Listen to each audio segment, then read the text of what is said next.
Welcome to the Digital Agency Growth Podcast. I'm your host, Dan Englander. David, great to have you on the show.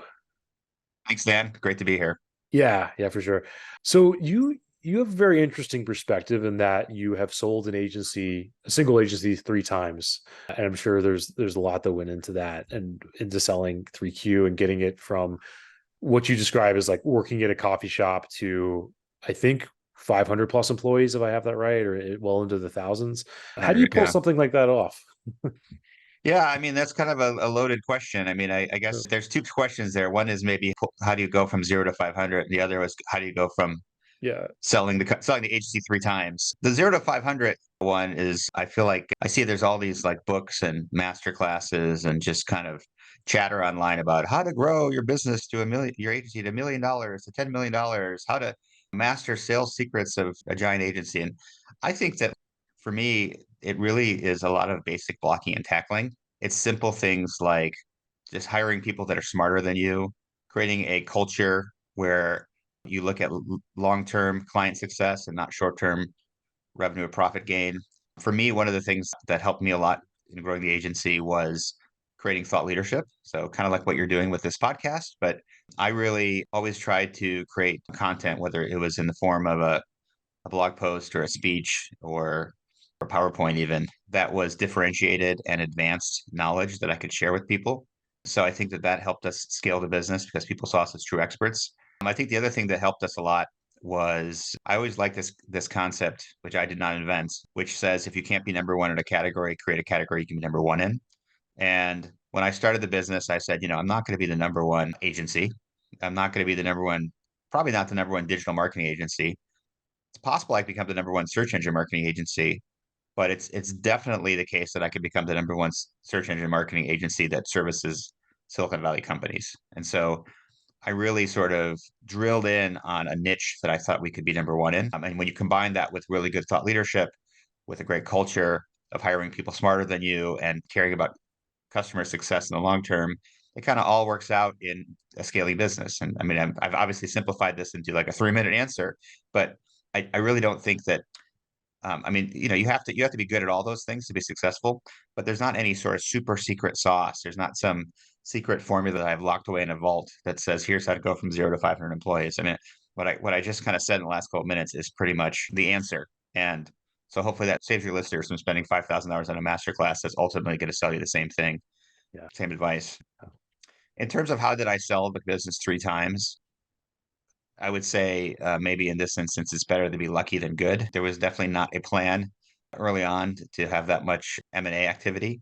But what basically happened was, I founded the business in 2008, scaled it over 6 years using all the techniques I just talked about to the point that in about 6 years, I was at about 120 employees. And I started getting a lot of inbound calls from potential acquirers, sometimes investment banks, sometimes just companies. And a friend of mine had given me the advice of saying if you get a lot of inbound calls, hire an investment banker, have the investment banker just take all the calls and continue working on the business. And if something sounds interesting, he or she will alert you, but otherwise just keep doing what you're doing on a daily basis. So that's what I did. And it got to the point around late 2014 that the investment banker called me and said, listen, I've got like 6 or 7 companies that are all credible acquirers who have reached out. I think we should just see what happens if we have conversations with them. So I said, yeah, let's do it. So we talked to those 6 companies, and we can talk about this later, but we did not run a full process, which means going out and talking to 50 or 60 companies. Most of them have never heard of you. We just talked to the companies that had reached out to us. And we ended up getting 3 offers, and one offer was a lot stronger than the other 2. It was from a publicly traded company in Texas called Hart Hanks. And we found out that they had been a marketing services business for 100 years. They had been doing like newspapers in Texas and like the turn of the century and making revenue from advertising in county newspapers. And they had turned it into a pretty big marketing business, but they didn't have a digital marketing presence. They really needed us. So they bid, I would say, probably significantly over what we thought the market would be for the business. And we sold to them. And I thought, this is great. This is the last stop for 3Q Digital. It's a great fit. And the deal, by the way, was, as is common with M&A deals, some money up front and then some money based on an earnout, which is a performance incentive over a series of years to hit certain financial metrics. So we signed the deal, we started working towards the earnout.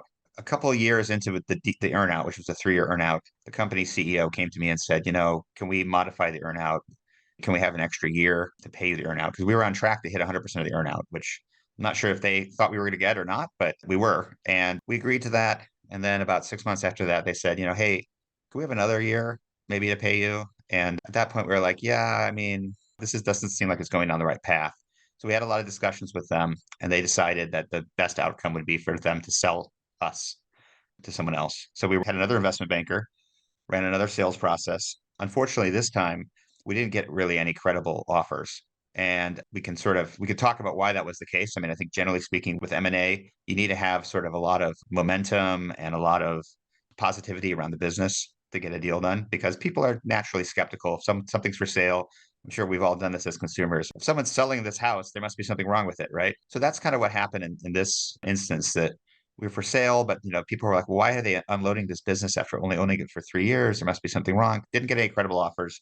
And so at that point, I went back to my co-founders and I said, let's just try to buy this thing back. Let's make an offer because no one else is making a good offer. So we came up with an offer. We raised some money from a bank and we bought the company back. And at that point, we are like, all right, hooray, we're free. We're going to be independent forever. We made t-shirts that said 3Q Digital independent again with fireworks and everything. And we went along our merry way. And then about 6 months after that, we started getting calls again from potential acquirers. We were having a lot of success in the business. At that point, we were up to about, I think, 225 people. So we've gone from about 125 to 225. And so we did the same thing. We hired a banker. We just talked to the people who had talked to us.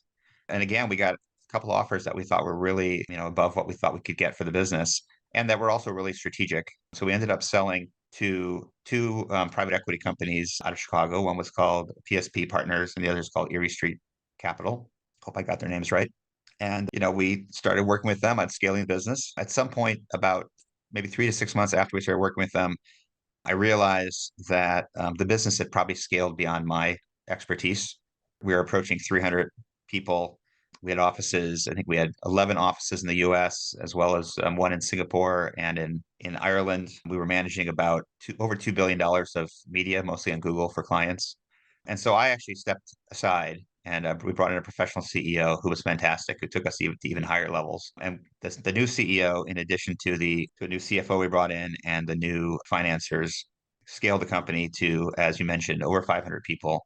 And then last year, we got an offer to join, I guess, merge with a company called DEPT out of Holland. So that company is like a 3,500 person company, very successful in Europe, does a lot of creative work, very different than 3Q, being performance marketing, US based. But it's hopefully going to be one of those situations where you have peanut butter meets chocolate and you create Reese's peanut butter cups. That's a very long answer to your short question. I think I'm probably one of the only people who has actually sold to a strategic acquirer, to private equity, and to a holding company. And it's been quite a learning experience along the way. Yeah, I can imagine. There's so many things to kind of dig into there. I think my first question is, can you talk about your motivations at different stages, right? Because you started out, it sounds like, as a solo consultant, like a lot of us have, working in a coffee shop. Not everybody wants to go past that point, right? Some people are fine being there or maybe building a small team. And then so you've scaled up to dozens and then eventually hundreds of employees. But then you reached a point where you're like, okay, the next level is above my head. I don't have interest in being a CEO at this level of business. Can you talk about that a little bit? Like, what made you decide what you're going to do when, if that's not too crazy of a question to ask? That's a great question. So when I started the agency, my basic motivation was I never wanted to work for someone else ever again. And I said that because I am really bad at office politics and I always lose. So I would always come into a company with like, let's do what's best for the clients. Let's do what's best for the company. And there'd always be someone else who was very good at sort of Game of Thrones or House of Cards, like playing politics behind the scene. And I would always get burned. In some cases, I got fired or I didn't, I got responsibility taken away from me, or I wasn't invited to the important meetings. When I started my agency, I was like, well, whatever I do, I just need to make this sustainable enough so that I can work for myself and make my own decisions. And I really sort of, from day one of starting the agency, I was like, I want to work for myself and I want to do things the way I've always wanted to do it. So I would do things like I did unlimited PTO before it was cool, or unlimited work from home, or we did something called 3Q 3%, where we gave back 3% of our time to communities, to nonprofits. So I was just trying to sort of do my own thing and never work for someone else again. At the point that we got the first offer for the business, The business had scaled to the point where it was pretty clear that it was worth a pretty good chunk of money, certainly an amount that I never thought I would ever be able to get or build myself. And at that point, a lot of my motivation changed to sort of de-risking. So I've always sort of said to people, it's better to sell too early than too late.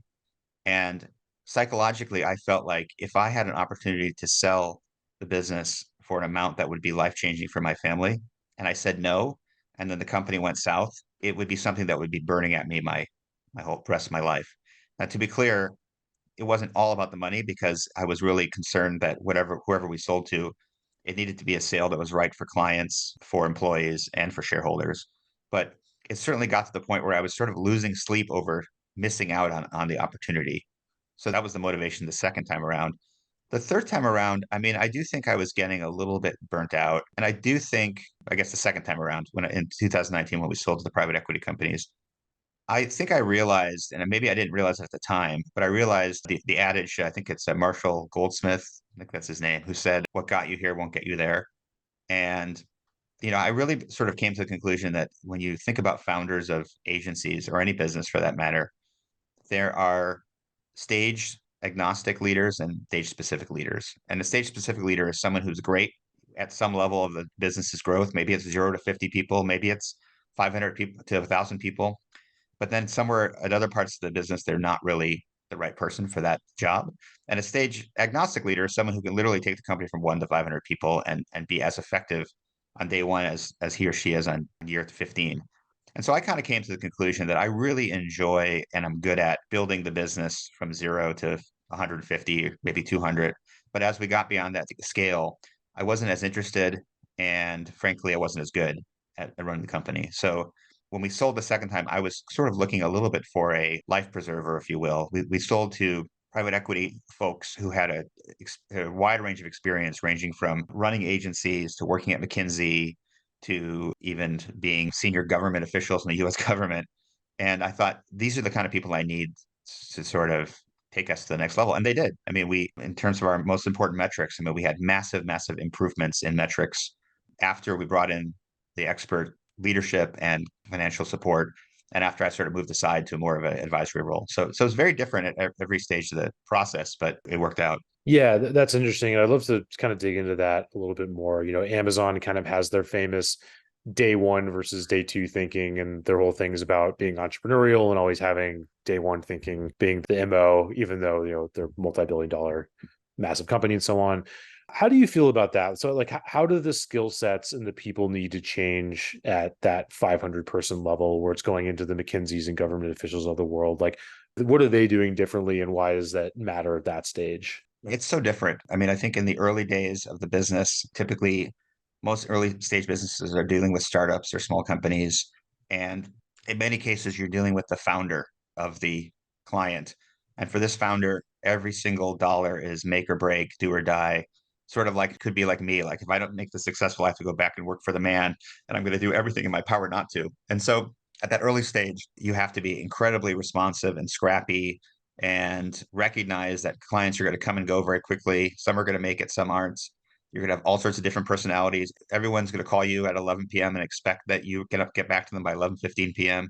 When you get to the 500 person stage, typically speaking, you're dealing with enterprise clients. And so I think that generally enterprise clients are more concerned about loss aversion than they are about gain. And so if let's say you have Hewlett Packard as a client, they would rather work with a very safe big agency that's going to move slowly and not make any mistakes than work with a swift startup agency that might increase their ROI by 2x, but might also make a mistake and publish an ad that offends the government of Singapore, and then Hewlett Packard loses a $10 billion account. So the clients that you have are different at that 500 person stage. The people that you hire are different because, I mean, when you hire people in the 0 to 50 stage range, you have a lot of people who are maybe aspirational founders themselves, or just are hungry to sort of work hard and work on a lot of different things and learn fast. Someone who joins an agency at 500 people is not looking to replicate that, most likely. They're looking for somewhat of a comfortable job. They may be very excited to work on big accounts, and they're very, very talented folks, but they're very different. So, I think that there's a book called Traction but it's also known as part of the entrepreneur's operating system, EOS. And they talk about how at every business, you need two people at the top. You need a visionary and you need an integrator. The visionary, which is kind of a pompous term, is the person who's thinking, here's where we need to go in the next 3 years. And the integrator is kind of the person who puts out the dumpster fires, make sure you hit your margins, etc. I think that the visionary role is very important in that 0 to 50 stage when you're breaking things and you're trying to convince someone to give you a chance and you're trying to sort of position yourself as a leader. When you're at the 500 person level, it's still important to have a visionary, but it's probably more important to have an integrator who can actually turn the aircraft carrier when it needs to be turned and build a professional organization that's going to win those big clients. Yeah, that makes a lot of sense. And that's a good answer. And kind of back to the focus on acquisition here. One thing you mentioned is it's better to sell early than late. Can you talk about the Star Wars exchange you had with your friend related to Yeah. that? Yes. Yes. I don't know if he calls it the Star Wars Exchange, but yeah, I had a friend who was another agency founder, and I called him up. This is probably 2019, I think. And I said, how's business going? And he goes, oh man, business is incredible. We're growing by 50% year over year. We're about to win our biggest client ever. It is just a slam dunk. And I was like, that's congrats, man. That's amazing. I said, have you ever thought about selling? He goes, selling? No, we're going to grow by 50% this year. Why would I possibly sell? That's crazy. And so I said, all right, well, I mean, that's definitely one perspective. And a year later, COVID hit, and he was largely focused on the retail world. And at least initially in COVID, retail got hit really hard and his business just plummeted. And he actually, I think we had a call and he was like, oh man, why didn't I sell when it was up 50%? And so, the analogy that I used was, and this is maybe dating myself, but in Star Wars at the end of the first movie, there's a scene where I think his name is Grand Moff Tarkin or something, Mhm. the admiral who runs the Death Star. And an underling comes up to him and says, sir, the rebels have discovered a weakness in the base. I think we should evacuate. And the admiral says, evacuate? In our moment of triumph? And then 30 seconds later, the Death Star blows up. And so that's kind of the Star Wars analogy, which is that a lot of people, when things are going really well, they can't imagine selling because they would be leaving money on the table. What they may not realize is that things aren't always going to be going well. And not all businesses grow exponentially. There are ups and downs. And sometimes there are downs that get to the point where you can't recover. And it's something to consider when you're thinking about selling your business. I mean, it's that de-risking that I talked about that you have to consider. Yeah, that makes a lot of sense. And same goes with the crypto world and everything, all Yeah, I the other personally know that bubbles. as Yeah. well. Yeah. That's one where I said, sell crypto in our moment of triumph. And didn't work out for me. Yeah, yeah, lots of people as well. One thing I'd love to talk about is can you talk a little bit about how the team received the news of these different acquisitions at different stages, and is there anything that you improved upon or did differently from one to two to the merger and everything? Yeah. Well, I would say, first of all, before we actually sold 3Q, we did acquire another agency, a smaller SEM agency. That was in 2014. And we learned from that experience. It was sort of an obvious learning, but we acquired the company. We made an announcement. We said, hey, everyone, let's have a party, kumbaya. And then we didn't change any seating up. We had our team sit in one corner and their team sit in another corner. And we started to get a lot of competition and not in a good way. It was like, oh, the team from iSearch Media, that's the company we acquired. Oh, they're not as good at doing X. And the iSearch Media team would say, "Oh, the 3Q team, they don't know what they're doing with Y." And we really realized that you have to, as quickly as possible, bring the companies together and stop the tribalism. And so one of the lessons that we did when we sold to Hard Hanks, first time we sold, was we tried to create quick shared wins for both Hard Hanks and for us. So we created teams that combined people from Hard Hanks and people from 3Q on a project that might be a pretty simple project, but it's something that they could present to the whole company and say, look what we did together. So that was sort of a lesson. I would say that generally speaking, in mergers and acquisitions, there's always sort of two fears that are omnipresent. One is that employees are going to freak out, and the other is that clients are going to freak out. And my experience has been that in both instances, both sets of constituents are open to be proven wrong about any concerns they have about the merger. So there's always going to be nervousness. That no matter who's acquiring who, whatever the situation, humans by nature are afraid of change. This is like built into our DNA. But I would say that after 2 or 3 months, assuming things haven't fallen off the rails and things are bad, people are actually pretty comfortable with getting used to the new situation. I think people are, I think, are typically more concerned about clients than they are about employees. They're always concerned that you tell a client that you're being acquired by someone else, that that's going to suddenly set off an RFP or a termination.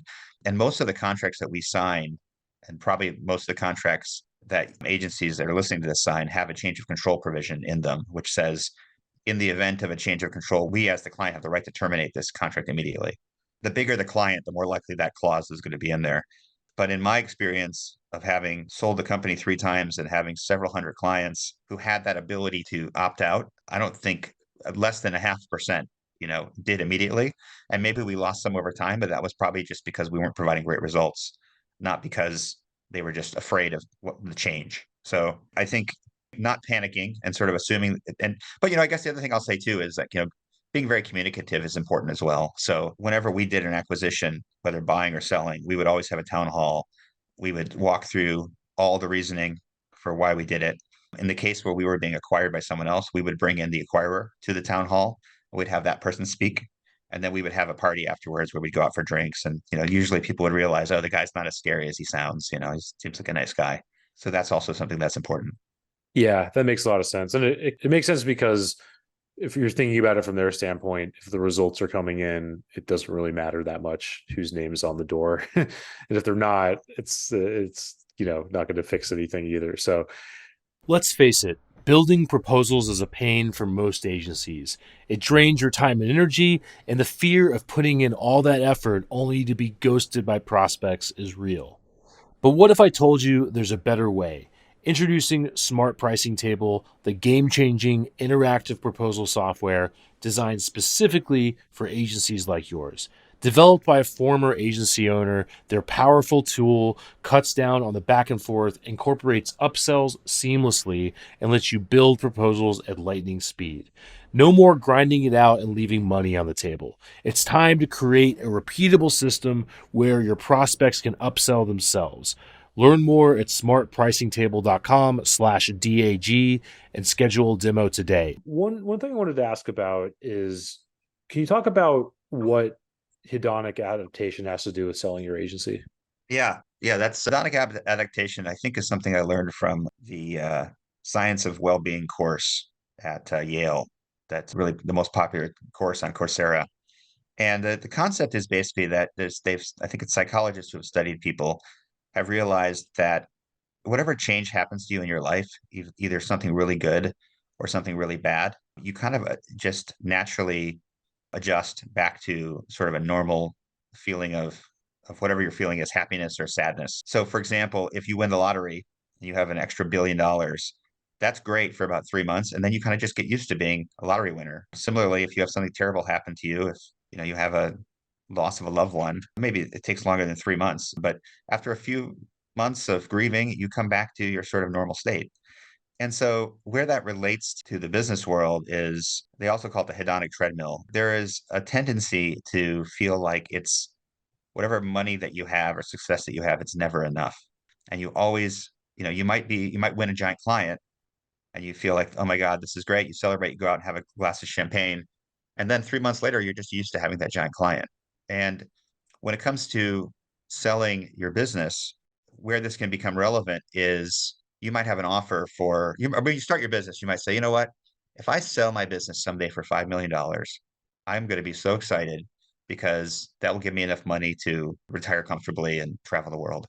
And so then you grow your business and suddenly it's worth $5 million and someone makes you an offer for 5 million, but you're sort of already used to sort of that offer level. You're like, you know what I really need, in addition to selling the running, retiring around the world, is I need to buy a vacation home in Napa. So I actually need $10 million. So then you get to the point where you've grown the business and now it's worth $10 million, and you're thinking like, this is what I said I wanted to get to be happy, but it'd be really nice to fly private instead of first class. So, anyways, you never accept just being happy at whatever financial level that you have attained. There's always someone more who has more money than you. There's always a chance to grow your business greater. And it goes back to this notion that if you keep going on this treadmill and you keep wanting more and more, you might get to the point where you miss out on an incredible offer that would have given you incredible financial stability. And suddenly now you have nothing, or your business, you have to keep working at the business for another 20 years versus you could have retired. So I think it's just that notion of sort of like not, I guess, knowing when to stop financially and not putting yourself in a situation where it's never enough and that you might miss out on something great. Yeah, that's great and really good perspective on that. And I think with that in mind, I tend to see lots of agency owners that want to sell from a negative position or just because they're not happy running the agency. How do you feel about that? Like, how do you approach it in the right way? Is it okay to do that if you're unhappy selling the agency from your perspective? And what are the alternatives to selling if you're in a position like that? Yeah. First of all, when you talk about selling from a negative position, I mean, I think there's two different ways to interpret that. One is that the agency owner just wants to get out. And the second is that the agency is not doing well. If the agency is not doing well, if the agency is going down in revenue or it has some negative trends, it is challenging to sell the agency because ultimately, most agencies are sold on a multiple of profit or EBITDA. And the multiple is given because the acquirer believes that the agency's best days are ahead of them. So if you're doing $5 million of profit in the business, there may be an acquirer out there who was willing to pay you 8 times that $5 million, so $40 million for the business. But that's on the assumption that 3 or 4 years from now, you're going to be doing $10 million of profit. If your 5 million is there because 2 years ago you did 10 million, 1 year ago you did 7.5 million, and now you're doing 5 million, you're going to have a different kind of conversation. And people get spooked pretty easily. I mean, when you're talking about shelling out whatever amount of money it is, $1 million or $40 million, anytime you see a negative trend in the business, that is a challenge for an acquirer. From a perspective of an attitude perspective, if the founder is tired, that's not a deal killer, especially if you set yourself up correctly. So one of the things that founders do when they're looking to sell the business and they know that they don't want to continue with the business because they're burnt out is they, about a year before they sell, preferably, but if you could even do it 6 months before you sell, they start to basically make themselves irrelevant in the business. So I describe it as, I always say that the job of an entrepreneur is to fire himself from jobs. And that's what a founder needs to do when they're looking to sell and they don't want to be with the business. So especially with smaller businesses, it's often the case that the founder is the chief sales officer, the chief client services officer, the chief operating officer. And you can't sell a business if the business revolves around you and you're not going to continue afterwards. So what you have to do is you have to delegate and truly delegate to other people. When I sold the business the second time, between the second and the third time, before when I sold the second time, I had a whole executive staff that was supporting me. But by the time we got to the third sale, I had removed myself as CEO. And I even told the team, I said, look, if I'm not a C-level, I shouldn't be at the executive meetings. It's just not right. So I basically became an active board member. And so when we sold the third time, the CEO of the acquiring company came to me and said, David, what's your involvement in the business? I said, well, I don't go to executive meetings. I don't, the only person who, no one reports to me. I mean, I talk to the CEO once a month but that's it. And so I was able to convincingly get them to buy the company without sort of requiring me to stick around afterwards. So yeah, I mean, there's definitely a very clear path to being able to sell the business if you don't want to be part of it or if you're just tired of it. But you do have to sort of surround yourself with great people who are going to take on your responsibility to make that happen. Yeah, and I think the thing that I tend to see a lot is owners being stuck in the new business seat for way too long, even if they have dozens of employees that have been around for years. So, can you talk about that a little bit? Why do you, assuming you think that's true, why do you think that is, and how are you able to kind of get out of that new business role? And also, at what stage were you able to do that? Yeah. I mean, interestingly, business development is very different at different stages of a company. So in the early days of the business, most of the referrals were friends of mine, people in my network, and they would come directly to me and I would talk to, like I said, it's a startup founder. I'd let the founder talk for 20 minutes about his or her challenges, take notes, and then I'd say, well, based on what I've heard, you should do A, B, C, D, and E. And usually I was right. And the founder would be like, okay, let's sign up. And in many cases, it would be a 30-minute phone call where we would close the deal within 24 hours. And I'm sure that we're not alone in this. I'm not sort of saying that we're special in any way. I think this is very common for early stage agency business development. As we scaled, we started to take on bigger clients and much longer sales processes and a lot of RFPs and a lot of bake-offs and whatnot. And I actually had a conversation with our chief revenue officer that we hired. And I said to her, I said, look, get me in these meetings. I'll talk to them. I'll tell them how great we are. I'll tell them I can do consultative sales. That's what I did. I could listen to what their problems are and I'll tell them the answer. And they said, David, when you're dealing with a $500 million company, if the CEO is leading the meeting, they're not going to take us seriously because they're going to assume that we're too small for them. You don't want the founder in there selling because it doesn't look like it's an enterprise business. So what she said was, here's what we want you to do. We're going to be a meeting in the conference room. There's going to be 12 people in that meeting, 6 people from our team, 6 from their team. I just want you to come in, knock on the door and say, hey, I'm David. I'm the CEO. I just want to tell you how important it is that we win this business. We would love to work with you guys. I'm really busy. I got to go to lunch with Google, but I just wanted to say, if you need anything, just reach out. And so it was actually a pretty clever strategy. Now, the downside of that is when you have a professional sales team that tries to go in and close a startup, a Silicon Valley startup, they want that consultative sale from the expert, and the professional sales team doesn't do that. So, in some respects, we lost some business that I would have won, but we also won a lot of big accounts that we could never have won if I was the one leading the business development. Yeah, that makes a lot of sense. And do you find there's a way that you can have your cake and eat it too? And sometimes what we see clients do is they might have a sales team that, has enough consultative chops or has a title that's non-sales related or something like that. Yeah.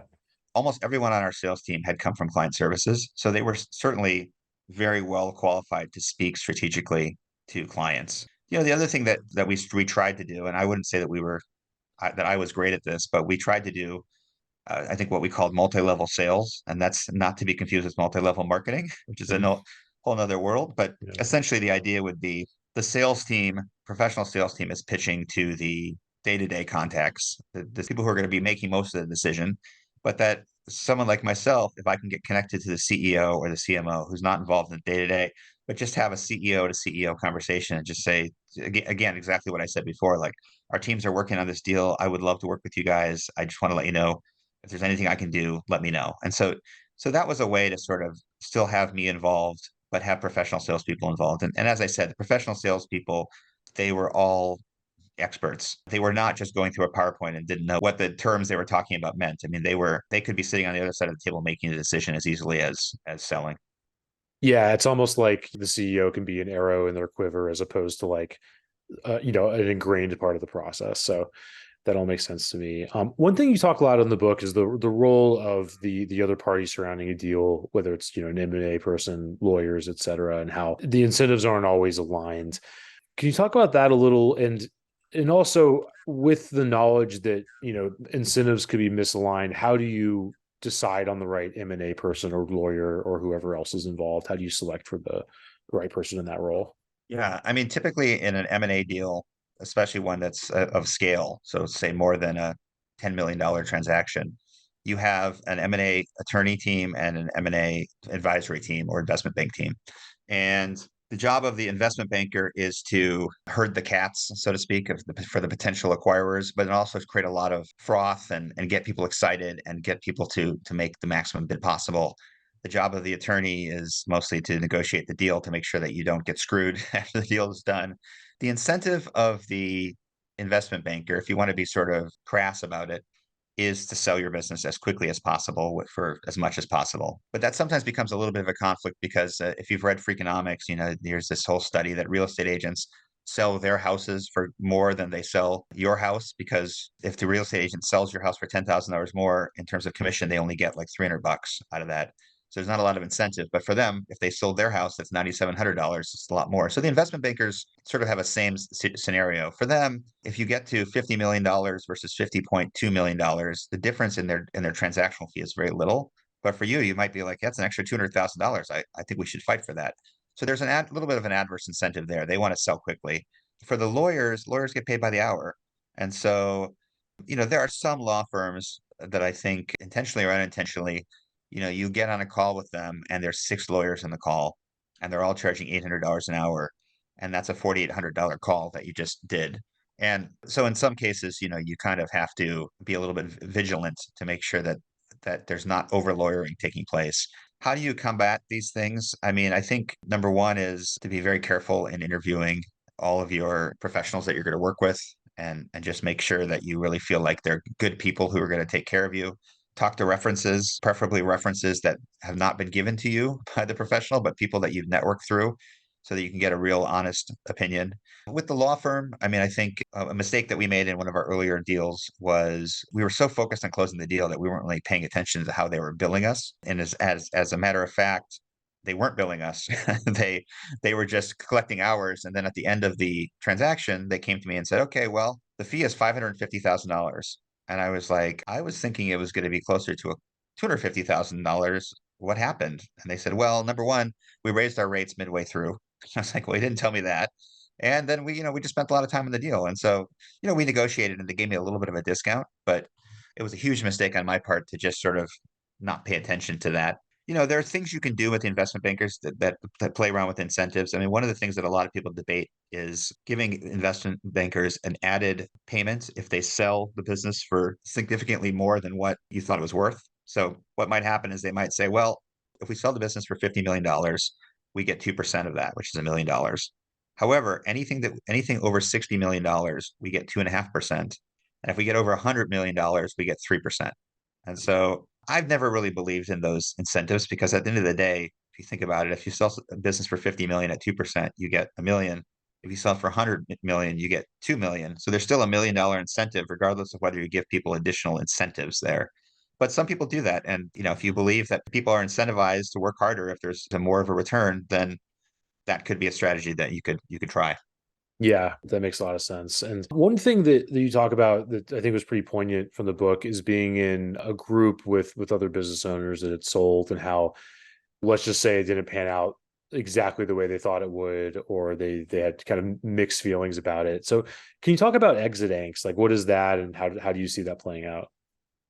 Yeah, that was a pretty fascinating meeting. I was in a meeting with about 15 other founders who had sold their business. The one who had sold it for the most had sold for, I think, $3 billion and was feeling a lot of like, what do I do next? And I think one way to think about selling your business is you may be selling your identity and your purpose for cash. And if you think about it that way, it can be a pretty jolting experience because if you've been running your business for a decade and everyone knows you as the founder of XYZ, and vendors are taking you out for dinner and you're getting invited to rock concerts, and you have all these employees who love you, and you're getting ranked on the Forbes 50 most influential agency owners or whatever. And all of a sudden you sell and maybe you're not in charge anymore, or maybe you're not even in the business anymore. That can be a big hole to fill. And I think, for me, I realized like that I was kind of always very goal driven as a person in business and in life. I mean, I had goals that I kept putting in front of myself. I said, "Oh, I want to graduate from college." Then I check. I want to go to law school. Check. I want to start a business. Check. I want to grow the business to at least $10 million. Check. I want to sell the business. Check. And I sort of got to the point where I sold the business. And then I was like, what do I do now? I mean, in a way, I'd kind of been in the rat race, and I was constantly, there's always some cheese right in front of me for me to capture. But suddenly when the cheese wasn't there, then it gave me this sort of existential crisis. Like, what is my point in life? What should I be doing now? How do I spend my time? And I think for some people, there are people who can be perfectly happy just doing nothing.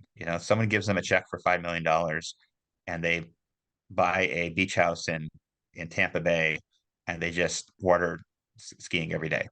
You know, that's great. But for a lot of people, especially entrepreneurs who have always enjoyed sort of that challenge of growing something and winning despite other people saying that they weren't going to make it, suddenly having nothing to do and having no purpose and identity can be very challenging. So I think it happened to me. It happens to a lot of people. I took about a year off and I just kind of recharged my batteries, did yoga for the first time, tried to just spend more time with the family and take the kids on vacation. And then after about a year and a half of that, I was like, okay, I no longer have any sort of remorse about not being in charge at 3Q, but I'm also kind of bored with all I'm doing is yoga and family vacations. I need to do something more. So I sort of came out of that, and now I'm sort of trying to figure out how to keep myself somewhat busy. Yeah, that's great. And I think there's a good segue kind of getting towards the end of our time. How are you working with agencies now, and what sort of problems are you working through, and how's that playing out? Yeah, so the book's coming out soon, or maybe is already out, depending on when we release this. My thinking in writing the book and just sort of opening sort of an agency coaching business kind of goes back to what we talked about earlier, which is that when you sell your business, you have all these experts in the room, the investment bankers, the lawyers, Usually the acquirers themselves are professional acquirers if it come from like a private equity firm or from a holding company.